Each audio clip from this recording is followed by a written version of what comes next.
Am I the a-hole for snapping at my fiancée because she left our daughter alone with her alcoholic mom? I, 28 male, do not trust my fiancé's 26 female mother at all. This is due to the fact that she is an alcoholic and has been since my fiancé was a kid. My partner has told me numerous stories from her childhood that are horrible. Her mom was severely neglectful, and her dad ended up taking care of her and her sister full-time. My fiancé stopped talking to her mom when she was a teenager, but reconnected with her 5 years ago. Her mom claims to be in recovery, but she still drinks, and I don't have much respect for her whatsoever. My fiancé and I have a 14-month-old daughter. I made it clear from the start of her pregnancy that when our child is born, I want her mother to have limited contact and is under no circumstance allowed to be around our kid unsupervised.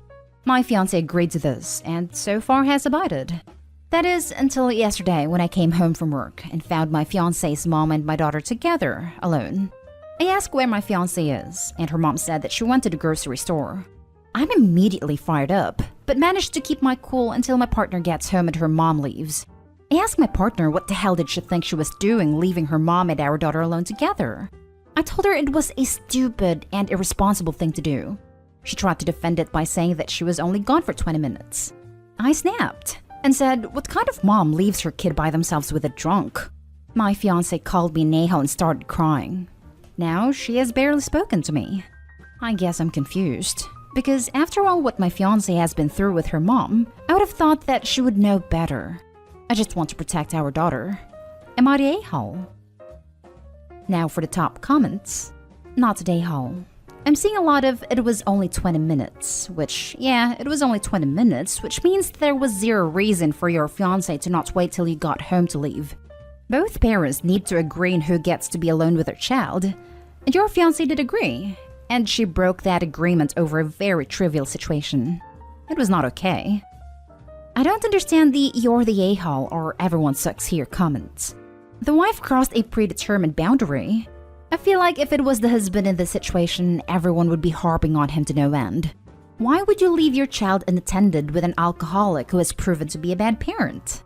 The husband was clearly concerned for his daughter's safety and well-being. The wife's only concern was that he pointed out that a bad parent would make that decision, which I think is fair. If you're more concerned with being called out on your horrible parenting than being a good parent, maybe being a parent isn't for you. It takes very little time for something horrible to happen to a child, even with an attentive parent or babysitter. Example, drownings or running outside into the street. Not the a-hole. You're concerned for your daughter. The mother was an abuser and a drunk. This should be treated as if something bad would happen. The mother needs to be supervised with her grandchild, and your wife didn't even talk to you about leaving their daughter alone. Maybe your wife leaves her child alone with others. Your wife needs to reevaluate how to be a good parent. Hi, mistreated daughter of an alcoholic mother here. This is going to be an unpopular opinion, but I think a little bit of compassion goes a long way. Everyone sucks here. Your fiancé for leaving your daughter with her mom, and you for your reaction to this. Plus for how you approached the situation regarding grandma's level of contact with your daughter. Your fiancé is the one who went through the trauma with her mother, not you. She's the best judge of her own mother's character. The way you said, my fiancé agreed to this and so far has abided, makes me wonder how you talked to her about it. Did you have an actual conversation with her where the both of you came to a mutual conclusion, where both of you are active participants? Or did you just put forth your demand while she was pregnant with her child?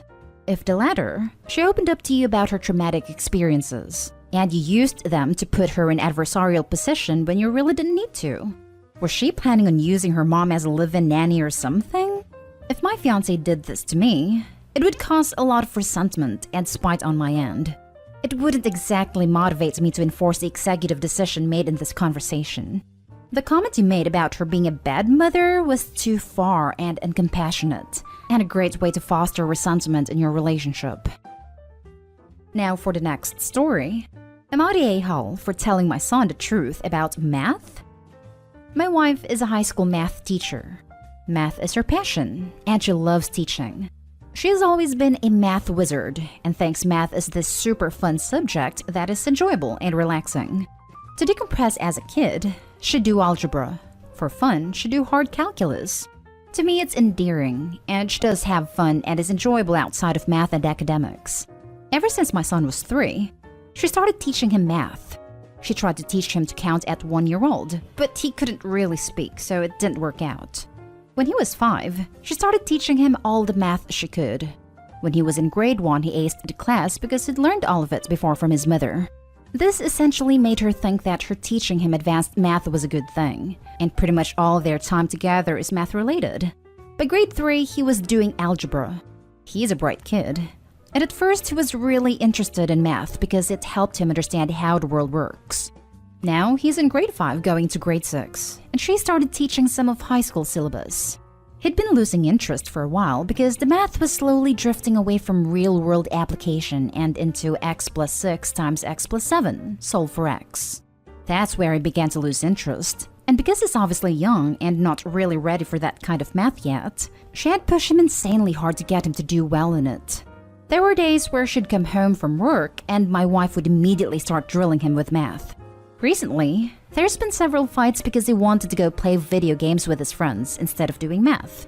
My wife told him to do the math, which I'm assuming is IGCSE trigonometry, which I think is insane, as in our school system. He's not even in middle school yet, and she's making him do high school level work. She left the room because she had to attend to something, and my son threw his pen on the ground and started crying. I was already annoyed because he barely ever gets to play with his friends, and his holidays have just started. I get she wants him to ace his math classes, but this was too far for me. He asked me, I was in the room, why this math was even needed, because he couldn't see any use for it outside of school tests. I told him that, honestly, 80% of math is useless in the real world. I haven't used algebra since I left high school, and I work in government. I have barely come across grade 9 level trigonometry and have never seen high school algebra or calculus outside of school in math-related fields. I did tell him that math was important to get into colleges, but I don't think he should be worrying about that when he's not even in middle school yet. After this, I got into a huge fight with my wife where she was screaming at me for impeding their relationship. I told her that their relationship can't be just math. Am I the a-hole? Everyone sucks here. I'm a math teacher.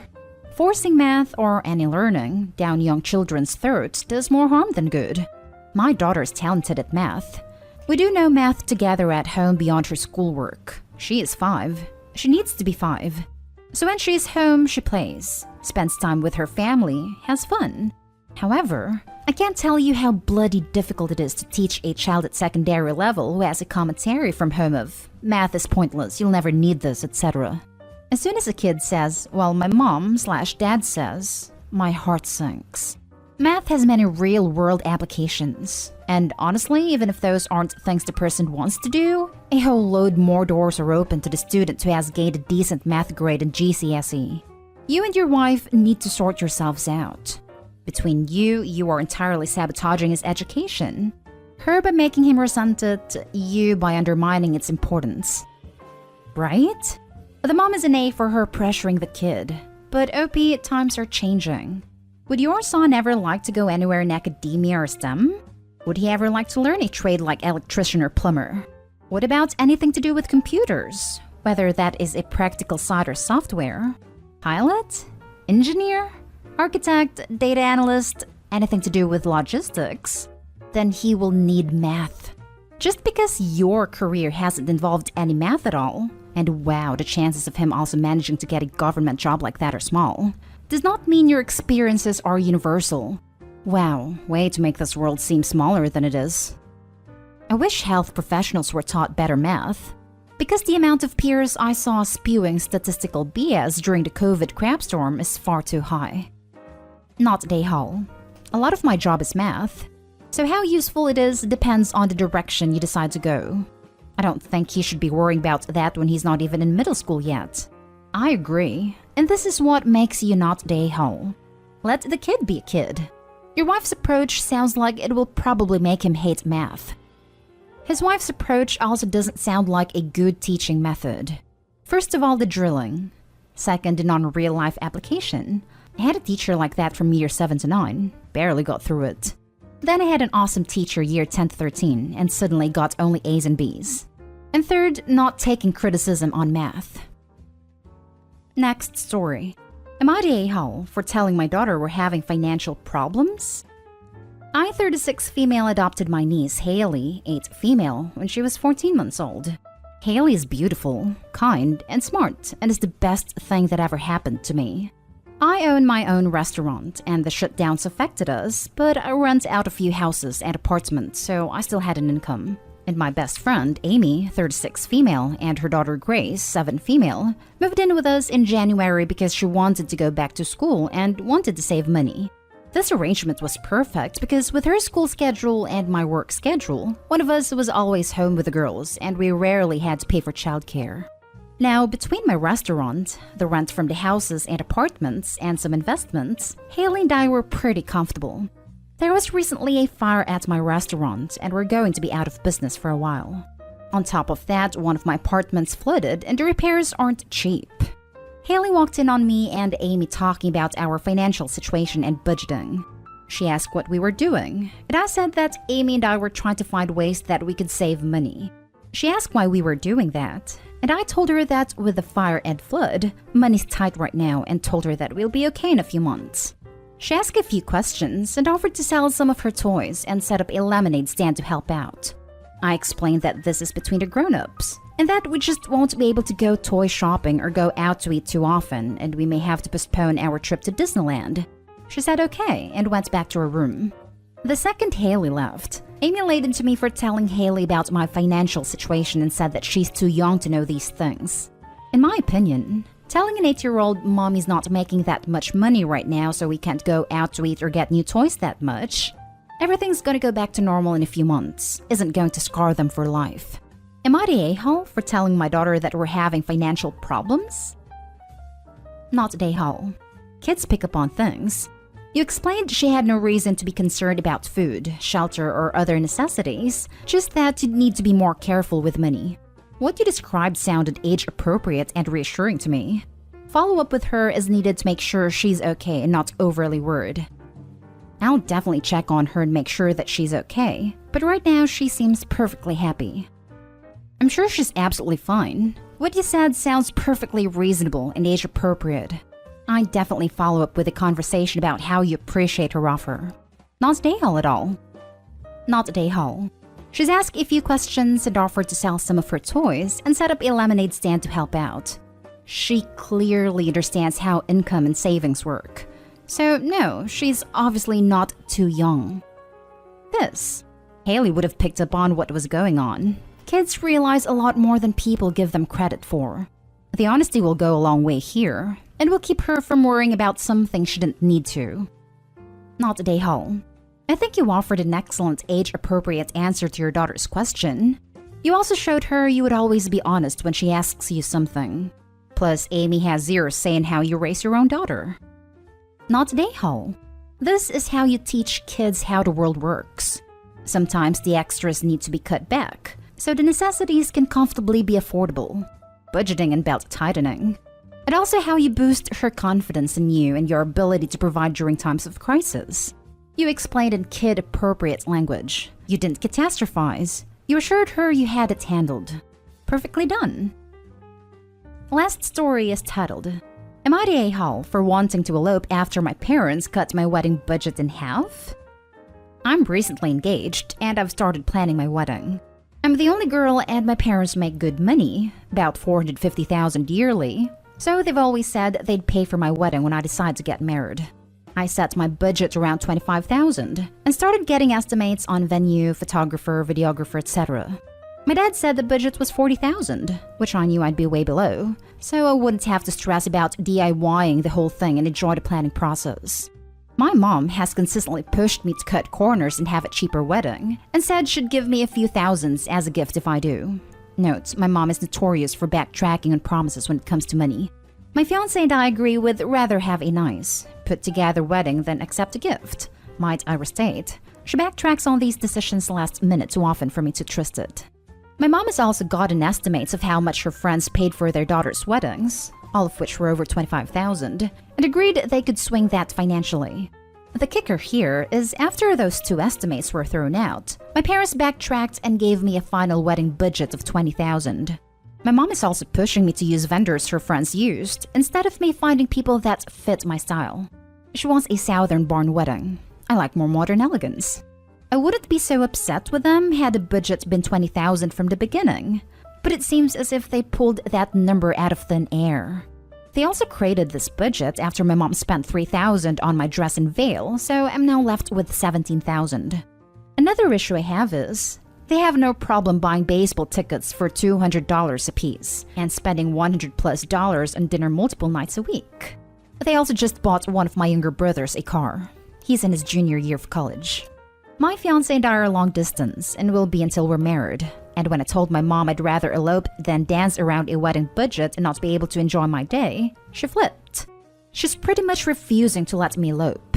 And when I told her to plan the wedding herself because she's being so picky, she had a problem with that too. I feel as if there's no winning in this situation. Quite frankly, I just want to be married to the man I love instead of arguing over wedding budgets with my parents. Everyone sucks here. Sorry, but you sound incredibly entitled whinging about your parents only giving you $20,000 for a single-day event. That's an annual salary for some people. Your mom is being overly pushy, which I can imagine is really annoying. If she offered to pay for a wedding as a gift, then it should be yours to design. If you want to elope, then do it. Edit. Some people seem to be getting really annoyed with the judgment I have made. But there is no denying the mom is an a-hole for being so controlling and changing the budget. But I stand by my statement that OP sounds entitled, and that makes this a solid everyone sucks here for me. Especially when they say they have an issue with parents spending $100 on a meal. While I understand and agree that this is insanely expensive wedding is a clear example of entitlement, OP is not the a-hole in this situation. OP's parents gave them an original budget, one that was $15,000 above what they were planning on using. Then after planning begun, the parents went back on their word and cut the budget in half. It doesn't matter if the original budget was $40,000 or $4,000, they still went back on a promise and are trying to control OP's wedding. Also, the fact that OP is perfectly fine with just eloping rather than spending so much money on something they don't want proves not the a-hole even further. They'd be spending maybe $1,000 rather than thousands. She's pretty much refusing to let me elope. Lol. And how will she stop you? Not the a-hole at all. If you and your partner want to elope, then go for it. It's about the two of you and no one else. If other people are making the whole wedding thing into a nightmare of drama and BS, then eloping sounds like a pretty good idea to me. Right? You don't need your parents' permission to elope. In fact, it wouldn't be eloping if you had their permission.